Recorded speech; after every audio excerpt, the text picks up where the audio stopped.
Welcome to the podcast. Today, we're diving into the complex choices facing both Ukraine and Russia as their war continues to reshape global politics. To kick things off, can you briefly outline the primary options each side is considering right now? Absolutely. Ukraine's main strategies include continued military resistance with Western support, pursuing diplomatic negotiations for a ceasefire, leveraging international sanctions against Russia, and, though unlikely, considering territorial compromise. In contrast, Russia's options range from escalating military operations to seeking a negotiated settlement or even contemplating withdrawal, each with significant implications. Let's start with Ukraine's continued military resistance. With Western aid pouring in, how sustainable is this approach, especially given the war's duration and intensity? It's a double-edged sword. Western military aid ranging from advanced artillery to intelligence sharing has bolstered Ukraine's defenses. However, sustaining high-intensity warfare strains human resources, logistics, and morale. Historically, conflicts like Afghanistan show that prolonged resistance can lead to attrition on both sides. That's insightful. Are there risks of Western fatigue or supply chain bottlenecks impacting Ukraine's ability to maintain this strategy? Absolutely. The RAND Corporation notes that prolonged reliance on external support can expose vulnerabilities, such as shifting donor priorities or logistical delays, potentially leaving Ukraine exposed during critical moments. Switching gears, what about diplomatic negotiations? Many hope for a ceasefire, but Russia's demands for territorial concessions seem to be a stumbling block. How viable is this path? Negotiations are fraught with challenges. Russia's insistence on retaining occupied territories clashes with Ukraine's sovereignty. Past examples, like the Minsk agreements, failed due to mutual distrust. For talks to succeed, both sides would need to recalibrate expectations, which remains unlikely right now. Could third-party mediators change the equation? Potentially. Turkey and the UN have attempted mediation, but without substantive concessions, their impact is limited. A durable agreement likely requires broader security guarantees and phased trust-building measures. Let's discuss the international dimension. Ukraine has pushed for stronger sanctions against Russia. What impact have these measures had so far, and are they likely to tip the balance?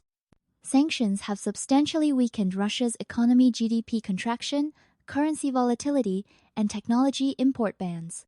However, Russia has adapted by pivoting to alternative markets and increasing domestic production.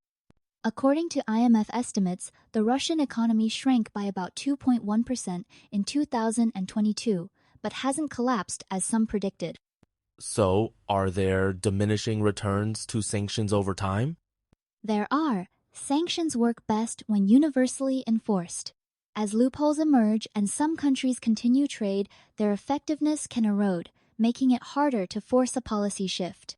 One option that's rarely discussed openly is territorial compromise. How realistic would it be for Ukraine to cede disputed regions in exchange for peace? It's highly contentious. While theoretically possible, public opinion in Ukraine overwhelmingly rejects ceding land. Past conflicts, such as the partition of Cyprus, show that territorial deals often lead to frozen conflicts rather than lasting peace. Politically, such a move could destabilize Ukraine's government. Could external pressure force Ukraine's hand in this scenario? Possibly, especially if Western aid becomes conditional. But the risk is losing legitimacy domestically, which could spark protests or even government collapse. Turning to Russia, what are the risks and potential rewards if it chooses to escalate militarily for a decisive victory? Escalation could involve broader mobilization, increased missile strikes, or new fronts. However, this risks higher casualties, economic collapse, and international isolation. For example, Soviet escalation in Afghanistan led to long-term military and economic exhaustion. Could such escalation backfire domestically for Russia? Definitely. Extended conflict can fuel domestic dissent, as witnessed during the Chechen Wars. Economic hardship and rising casualties might erode public support for the government. Let's explore the idea of a negotiated settlement from Russia's perspective. If Russia agreed to a ceasefire that secures its territorial claims, how would that play out regionally and internationally? Regionally, it could cement Russian control over occupied areas, but at the cost of ongoing resistance and sanctions. Internationally, such a settlement might be rejected by the West, as it could set a precedent for changing borders by force, undermining global stability. Are there historical precedents for such outcomes? Yes, the 2008 Georgia conflict resulted in Russia recognizing breakaway regions, but few others did.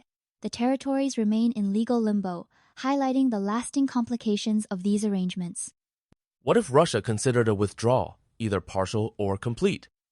What are the strategic and political implications of such a move? Withdrawal would likely be seen as a defeat, weakening Russia's domestic and international standing. After the Soviet withdrawal from Afghanistan in 1989, for instance, the government's legitimacy suffered. Yet, a phased withdrawal could open doors for negotiations and sanctions relief, potentially stabilizing the region. Is there any appetite for this within Russia's leadership? Publicly, no. The current narrative frames the war as an existential struggle, making withdrawal politically toxic. However, internal dissent could grow if the costs continue to escalate. A hypothetical that sometimes surfaces is whether Ukraine could simply buy back the disputed territories. How feasible is this approach, both legally and practically? Practically, it faces insurmountable barriers. Russia sees these regions as strategic assets, not commodities for sale. Ukraine lacks the financial means for such a purchase, and international law does not recognize forced land sales during conflict. Historically, land for peace deals are rare and typically involve mutual recognition, not cash payment. Are there any analogous cases in recent history? Not in modern warfare. The Alaska Purchase in 1867 was consensual and peacetime. In active conflict zones, land sales have virtually no precedent. Finally, as we look ahead, how might global powers influence the trajectory of the war? Could shifting alliances or new international initiatives change the outcome? Global actors like the US, EU, China, and Turkey play pivotal roles through military aid, sanctions, and diplomacy. For example, China's calls for neutrality and peace talks may pressure Russia to negotiate, while the EU sanctions reinforce Ukraine's position.